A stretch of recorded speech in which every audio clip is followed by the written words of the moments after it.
So the big question, what would a potential Republican-led trifecta look like? I want to bring in Jake Sherman, co-founder of Punchbowl News and an MSNBC political contributor, and Brendan Buck, who was press secretary to former House speakers Paul Ryan and John Boehner. He is an MSNBC political analyst. You guys have been busy at Punchbowl, Jake. You've got a whole lot of reporting out there. Let me ask you about a couple of specific things, because a big question that people have is, who are the people Trump is going to surround himself with? Who are going to be the people of influence? Who are going to be the people who have power?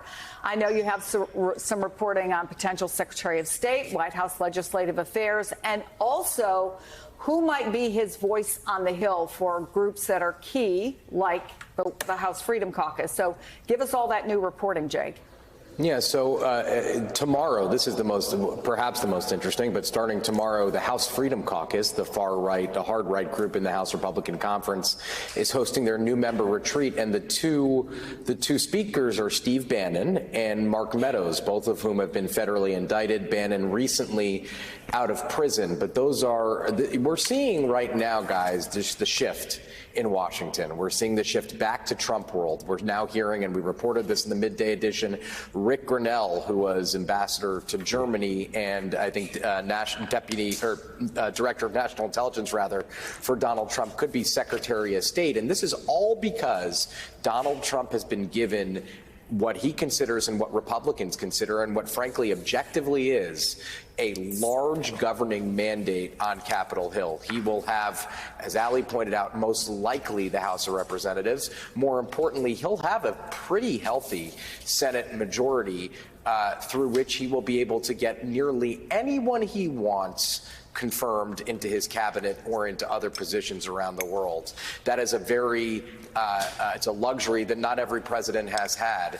So in addition to that, we report about the Office of Legislative Affairs, which is a very specific office for our audience on Capitol Hill, some choices that Trump has. But generally speaking, the thing to underline here, and I know Brendan has views on this because we were talking offline, is Trump does have a gigantic mandate. Turning that mandate into reality is much more difficult than just having the mandate. And let me just pick up on that, because Rick Grenell was a very controversial ambassador to Germany. He's also special envoy to Serbia, and during that time is involved right now with Jared Kushner in a big investment in Serbia. It's the purchase of $9 billion, I think, from the Serbian government for a new resort, what used to be their Pentagon, also in Albania. So a lot of overseas investments. Jared Kushner's investment, of course, the $2 billion he got while he was still a White House aide from MBS, the Crown Prince, the leader in Saudi Arabia. So you've got a lot of cross currents here. So let me ask Brendan, because there are other possibilities.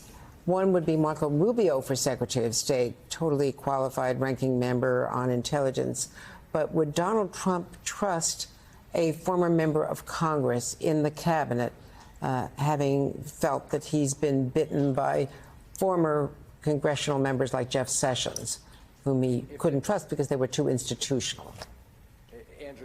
Yeah, I doubt he wants to have anybody who is particularly seen as having too many of their own views of the world and thoughts and potential rivals. It seems to me it's going to be much more like he's populating his administration with the people who have been sort of ride or die Trump people from the very beginning. And we know that there's a lot of people in the Senate who may on paper make sense, but at one point or another were skeptical of Donald Trump. Look, if there was going to be a Senate with 51 Republicans, this may be a very different conversation if you had to worry about bringing Susan Collins or Lisa Murkowski around. But if it's 52, 53, 54 Republicans in the Senate, I don't think he's going to have trouble getting really anybody confirmed to the Senate, with maybe some rare exceptions.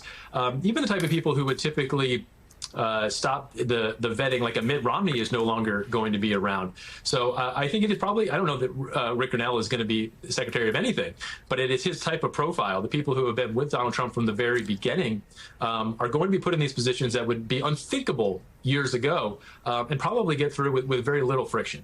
Not to mention what RFK might be chosen for if they've got a spread like that in the Senate, whether they could get him into a into a cabinet position. Jake, let me ask you about legislation. In the beginning of the Trump administration, the first 2 years, he had a Republican control. He had Republican control of Washington, but they didn't get a whole lot done. Do you expect that to be different this time around? I'll be careful what I say because Brendan worked for Paul Ryan at the time, and I covered this episode very closely. The big problem of 2017 and 2018 was the Republican discord over repealing Obamacare. That took up a lot of time in the first 100 days, 200 days of the Trump presidency. Republican leadership is saying they are insistent on making sure that's not the case this time, meaning they want to get onto political firm ground. And I actually don't believe this is firm ground, but in their view, getting a tax bill through is firm ground. But as Brendan would also concede here, getting a tax bill through is going to be treacherous for House Republicans on everything from the SALT deduction to just getting a budget through that would give them the so-called reconciliation instructions that would allow them to pass this tax bill. Donald Trump got a tax bill through Congress in 2017 because, almost in spite of himself, he had nothing to do with that deal. It was cut by his administration. It was, sorry about that. Say hi to the people behind you for us, Jake. I appreciate their input. It was. Thank you for your comment.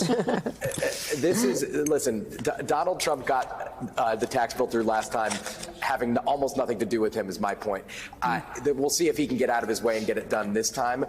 He has as Brendan said, a Capitol Hill that is indebted to him, and there are no more dissenters anymore. Are they going to care about the national debt? If past is president, no. Brendan, what do you say?